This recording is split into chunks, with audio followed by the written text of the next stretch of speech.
Muy bien, estamos en una nueva entrevista para Revista Economía. Estamos en la compañía de Jorge Moreno, internacionalista y docente de la Universidad de Lima, a quien agradecemos su tiempo para esta entrevista. Muchas gracias, señor Jorge. Buenas tardes, Eddie. Un saludo fraterno a todos los oyentes y suscriptores de la prestigiosa revista Economía. Muy bien. Tenemos muchos temas que hablar, señor Jorge. En sí, el nuevo orden mundial y su impacto en la economía. Estamos viendo cómo se está moviendo el ajedrez geopolítico del mundo, por ejemplo, con visitas de Donald Trump o reuniones de los principales actores a nivel mundial, en este caso, pues Estados Unidos, Rusia, Ucrania, por lo que se viene dando con esta guerra que ya llevan 3 años, ¿no? Em, ¿Existe un nuevo orden mundial y cómo definiría el actual escenario de este nuevo orden? ¿Qué factores lo están moldeando? Sí, definitivamente el escenario internacional que estamos afrontando es un escenario cambiante. En mi opinión, estamos camino a una multipolaridad, un mundo tripolar. Actualmente tenemos tres esferas de influencia: Estados Unidos, Rusia y China. Y no las he dicho en orden. Eh, Como todos sabemos, en la época de la Guerra Fría, vivimos un mundo bipolar. Luego, con el colapso de la Unión Soviética, tuvimos un momento unipolar de los Estados Unidos que ha durado un poco más de 20 años y actualmente nos encontramos en transición. Como todo sistema que se encuentra en transición, son épocas de cambio, son momentos trascendentales. Estos hechos que estamos viendo son parte de la dinámica internacional y la mayor parte de ellos, si no todos, vienen por tendencias, por lo menos 2 décadas en proceso. No se trata de que hubo un cambio de presidente en el país más importante, que es los Estados Unidos de América, y de que ese presidente está imponiendo su propia dinámica. Eh, Son fuerzas económicas, son fuerzas políticas, son fuerzas sociales y son fuerzas de seguridad que están interactuando. Ujú. Vivimos definitivamente lo que en el mundo académico se conoce como un escenario VUCA, un escenario volátil, con incertidumbre, cambiante, en el cual los actores, sean países, sean empresas, sean individuos, tenemos que adaptarnos. Vivimos en un mundo interdependiente, dependemos de otros países. No hay ningún país, ni el más poderoso de este planeta, de que pueda valerse por sí mismo. Necesitamos de los bienes y servicios brindados por otras economías. ¿De qué manera este cambio geopolítico impacta con la economía global? Lo que nosotros hemos estado viviendo en desde eh, desde la última mitad del siglo XX es un proceso galopante de globalización. La globalización, entendía como el intercambio global de bienes, servicios, dinero, personas, eh, viene, por supuesto, desde la época de los grandes descubrimientos, el descubrimiento de América, el descubrimiento de las nuevas rutas a las Indias, pero en la segunda mitad del siglo XX se aceleró y eh, se conformaron en la época de la Guerra Fría dos grandes bloques económicos. Por un lado, Estados Unidos y por otro lado, la Unión Soviética.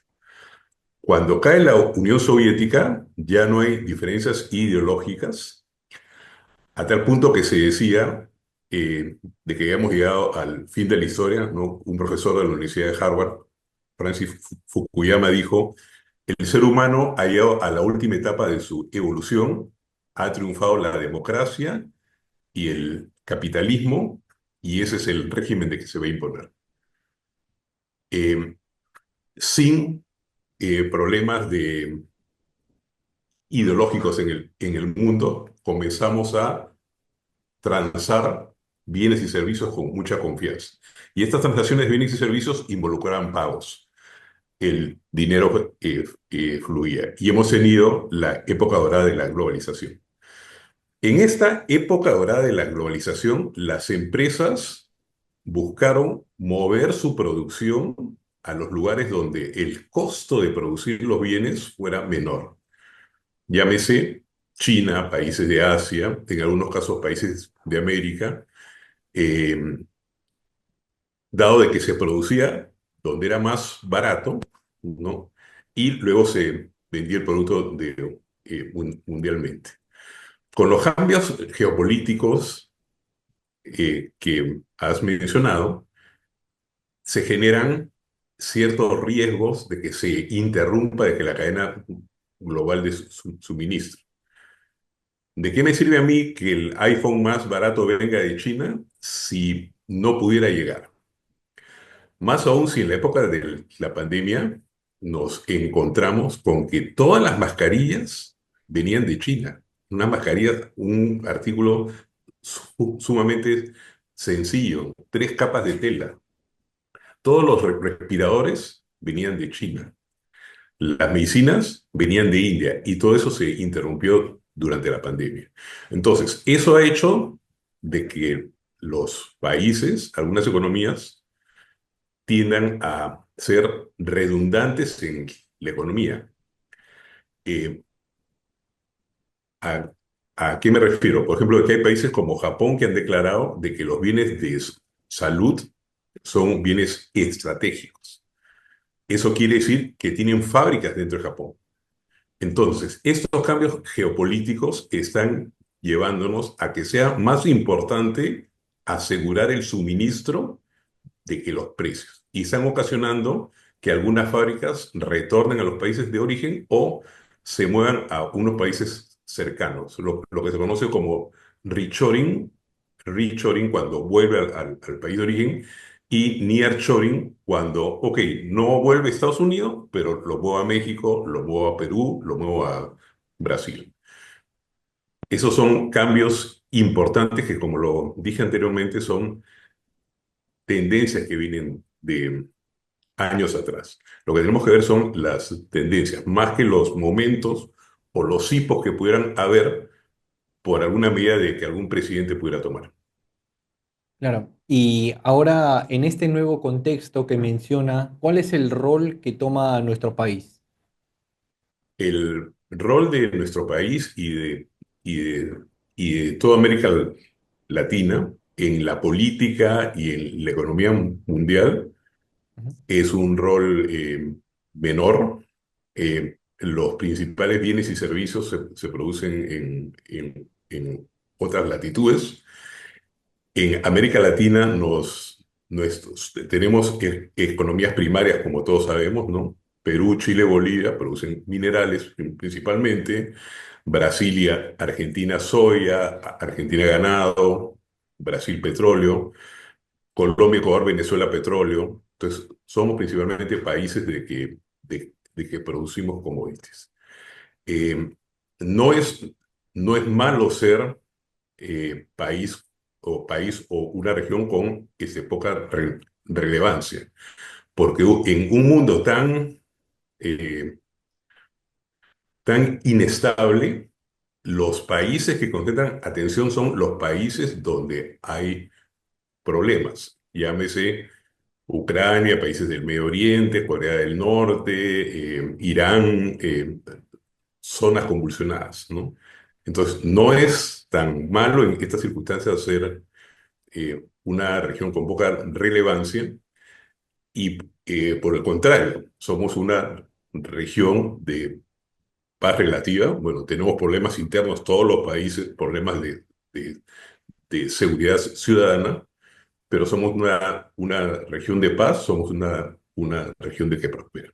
Hablando del conflicto en Ucrania, ¿cómo ha afectado este conflicto en la economía peruana, especialmente en términos de inflación, comercio exterior y la estabilidad financiera que es tan importante? La guerra en Ucrania ha ocasionado varios cambios, como todos sabemos, ha generado inflación mundial de que nos ha tocado. Nosotros hemos visto cómo han subido las tasas de intereses en los últimos 3 años y ha tenido otros efectos que no han alcanzado a la economía peruana. Por ejemplo, como todos sabemos, tanto Rusia como Ucrania son de los principales países productores de trigo, de, de, de trigo y de maíz, pero ese trigo y ese maíz va principalmente para los países de Europa del Este y para los países del norte de África. Entonces, por un lado, no nos hemos visto afectados por el abastecimiento de granos. Perú se abastece de Argentina, la zona del Río de la Plata, o de Estados Unidos, que es la zona de New Orleans, de ahí vienen los granos. Nosotros somos importadores netos de granos para fideo, galleta, pan. Eh, entonces, que no nos ha afectado que ese desabastecimiento, pero sí generó un alza de precio de los alimentos, a tal punto que a nivel mundial se comenzó a hablar del término de seguridad alimentaria. O sea, ya no solamente que la seguridad física que lo conocemos, bueno, que la defensa exterior, que la seguridad ciudadana, sino ya se comenzó a hablar de la seguridad sanitaria, que la vivimos en la época de la pandemia, y ahora de la seguridad alimentaria, que es el asegurar los alimentos para la población. Esto ha generado, como lo mencioné, un alza de precios. Si bien es cierto, los precios de los trigos y, y algunos otros bienes de que han bajado también se acuerdan, tuvimos la crisis de los contenedores, pero eso fue más que todo por este producto del término de la pandemia. Subieron los fletes, subieron casi 6 veces, pero y ahora han retornado a los valores que tenían antes. Lo mismo el precio de los tríos y los granos ya han retornado a los precios que tenían antes de la guerra. Pero la inflación que se mantiene. Yo he tenido la oportunidad de conversar con importadores peruanos que me indican que importan maquinaria, o sea, no están importando pues drones o cosas que demandan las operaciones de guerra, ¿no? Que, que, su- que, que sus pedidos tienen que hacer cola, porque hay una sobredemanda producto de lo que se está requiriendo para enviar a Ucrania y producto de las necesidades propias de cada país. Entonces, que si bien es cierto que no es un efecto directo, sí nos está afectando de que indirectamente, porque mueven todo el mercado de bienes y servicios. Esperemos que se concrete la paz pronto y que esto haga de que la situación económica vuelva a la normalidad. ¿Cómo ha ido evolucionando el papel de China en el comercio y en la economía mundial? Sí, tenemos que tener presente que, si vemos los últimos 2000 años, la economía mundial siempre estuvo centrada en el Asia. Desde el año cero hasta el año 1820 aproximadamente, el 70% del Producto Bruto Interno Mundial venía de dos países, la China e India. Luego vienen 200 años que ha tenido dominio Occidente y ahora estamos regresando y estamos siendo testigos del impresionante crecimiento económico de China, que, como yo les digo a mis alumnos, es volver al futuro. O sea, estamos regresando a lo que nuestra economía mundial fue desde la época de que tenemos conocimiento.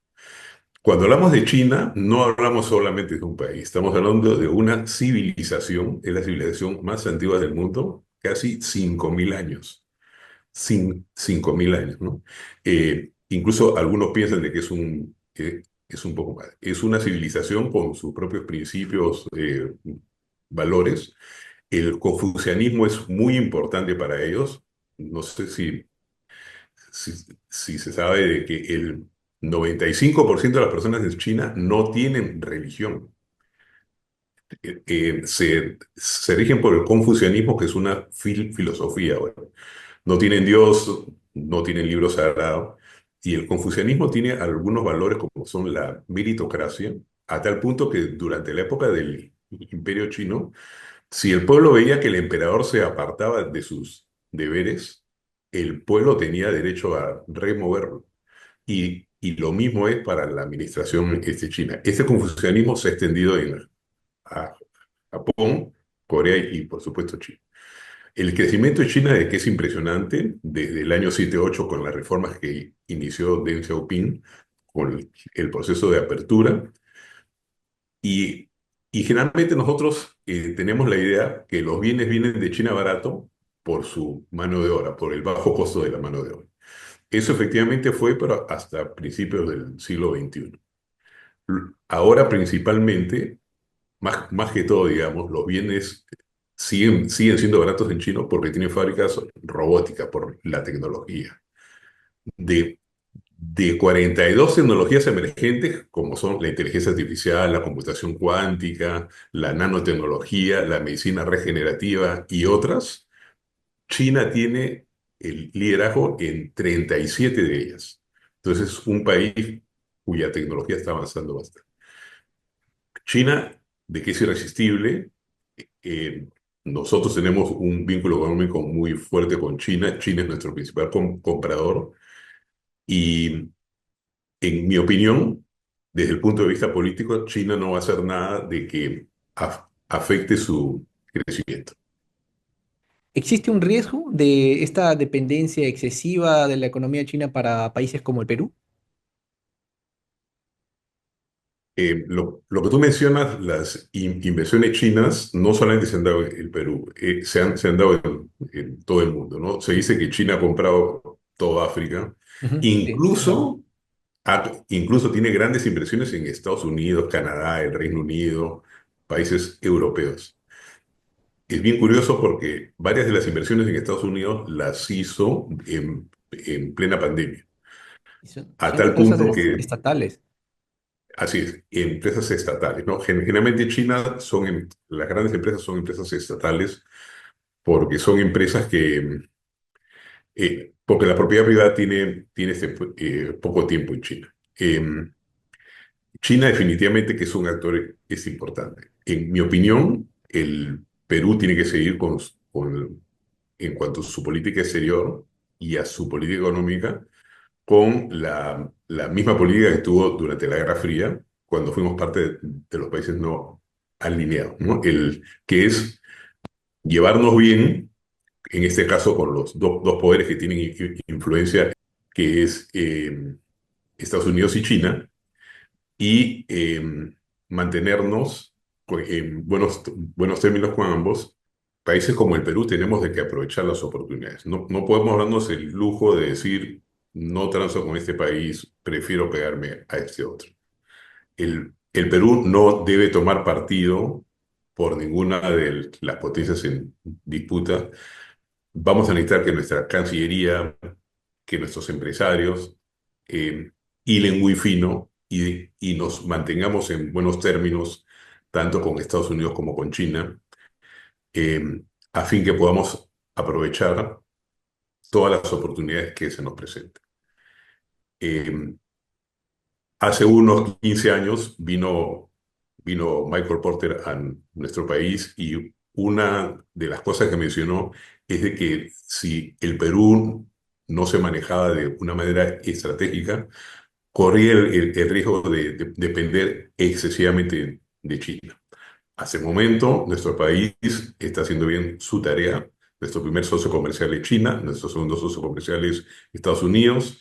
Tenemos más de 24 tratados de libre comercio, transamos con todas las economías y yo veo con mucho optimismo los años que vienen, los próximos años que vienen para nuestro país, para lo cual los empresarios, los ciudadanos, la academia, tenemos que poner el máximo esfuerzo, trabajar con profesionalismo y dar todo lo mejor en beneficio de la prosperidad, estabilidad y seguridad de nuestro país. Es un compromiso que tenemos no solamente con nosotros mismos, sino también con las generaciones futuras. Muy bien, agradecemos por el tiempo y la disposición de Jorge Moreno, internacionalista e importante docente de la Universidad de Lima, por todo estos grandes alcances que tenemos de la economía internacional, la geopolítica y sobre todo también en lo que influencia en nosotros, en nuestra realidad, en la realidad económica peruana. Muchas gracias.